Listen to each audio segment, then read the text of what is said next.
probably one of the most important things that new coaches don't really spend a lot of time on is people they would love to coach, right? So say you're brand new, and maybe you're like, Carolyn, I've never even made money as a coach. Like, I've done peer coaching in different programs. I've coached for free. I've coached my friends for free. That's all great. So first of all, bravo, right? Like, that's still practice. Now, you want to start to become a professional coach, which is how you earn your living, right? That's why we start a coaching business. Some people I know are like, oh, I so want to be a coach, and they're not making any money. That's kind of a problem. Now, it's not if you don't need money, right? If you're like, I got money covered, then none of this really matters, right? You can coach for free all day long if you don't need money. However, most of us, certainly me, I needed money. Like, just so you know, I am not independently wealthy. I am married and my husband has a good job. But when I decided to leave the job I was in and become a professional coach, I was not in a situation where I could just like kick back and eat bonbons. My income mattered in my family. I have a little girl who now is 12, but when I became a professional coach full time, she was 3 or 4. So making money mattered, right? So I had been working full time, and I was the director of admissions for the University of Santa Monica for their spiritual psychology graduate programs. And I had a small coaching practice on the side. So I'm sharing that with you because some of you may be like, well, I just want to get to part-time. I mean, there's full-time and that's great, but how do I get to part-time, right? So that's how we all start. We can only start with one. So we can only get one client at a time, and we can only start with one.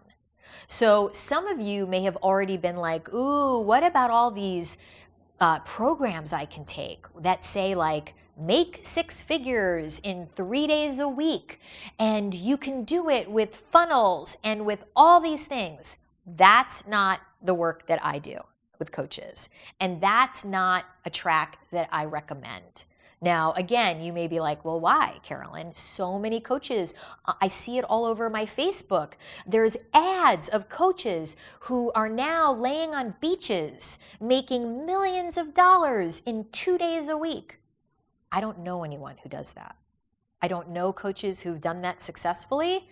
I don't lay on a beach 4 days a week and only work 2 days a week. I love my job. I want to work. So we are going to talk about how do you get a client in slow, meaningful ways, right? Because I'm not a fan of fast because I haven't found it to work. If it worked, I would teach it, right? If I could be like, this is how you get clients really fast. I just haven't seen it work.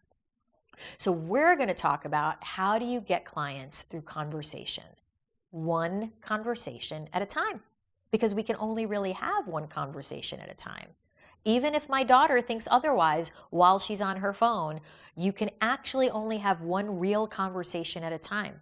Ideally, when nobody is looking at their phones, FYI. You do not want your phone around when you do this. So I like to say to new coaches, make a list. Who are 5 people or 10 people that you already know that you'd love to coach, right? Because we don't start with people we don't know. We don't start with like, I want to coach Oprah. Come on, I could really help her. Hard to do. She's hard to get to. Or somebody else who wants to coach a celebrity. It's not that I don't think you could help that celebrity. It's just that it's much easier to start with the people we already know. Now, I'm not going to coach my best friend. I'm not going to coach my husband. I'm not going to coach people in my inner circle. I'm not going to charge them money, right? So this is not about go to your husband or wife and say, hey, how about you become my first client? Clients pay me $1,500 for 3 months of coaching. Let's go. I don't coach people in my inner circle who are my closest and dearest friends. I don't coach family members. So you want to start to think about, well, all right, so if I'm not going to coach family members and friends, who do I know? Who is in my life? Now, some of you are coming from other professions into this profession. The people you used to work with can be a great starting place for people to connect with, right? It's like each of us have communities in our life. If you don't have any, I will be talking about that. But let's assume that each of you have communities. Maybe it's a former work community. Maybe it's a spiritual community. Maybe you belong to a church or a synagogue. Maybe you're a parent and there's your kids' school communities, right? Or maybe you go to a gym, or maybe you go to the library. Wherever you go, there are clients.